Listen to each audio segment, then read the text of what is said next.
tara samahan niyo pa ako ngayon. Ako po ay mag-check-in ng aking flights through online. Bali po palang aking airline sa sasakyan ay Emirates. So pumunta lang po ako doon sa Google, tinype ko lang po doon yung Emirates. Then pag click mo yan, makikita mo doon yung link nila. So click mo yung link, tapos dadalhin ka doon sa page nila, sa homepage. Then manage booking or check-in. Click mo yun. Tapos, enter mo lang po yung last name po ninyo. Tulad sa akin, enter ko yung last name ko dito along with my booking reference. So guys, paalala ko lang po, yung pag-check-in po ng ating flights ay kailangan po i-check-in po ninyo 48 hours before your flight. So napakabilis lang.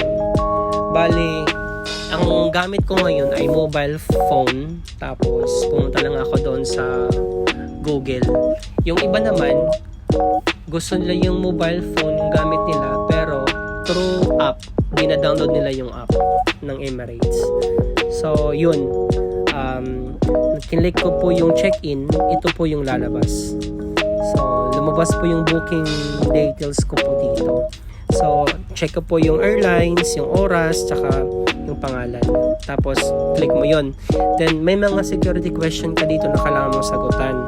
Guys, paalala ko lang, kailangan talaga basahin nyo ng maigi yung mga questions po dito. Yung una, ang sinagot ko dito ay yes. Yung pangalawa, ang sinagot ko dito ay no. Yung pangatlo, ang sasagot ko dito ay no ulit. And then, continue. Then, makikita mo dito yung check-in information mo.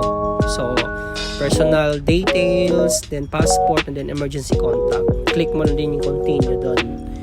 Then, tingnan natin kung maging successful ba yung pag-check-in natin. So, nakalagay, seat selection. Nandun na. Sa Dubai, Manila, yun yung seat ko.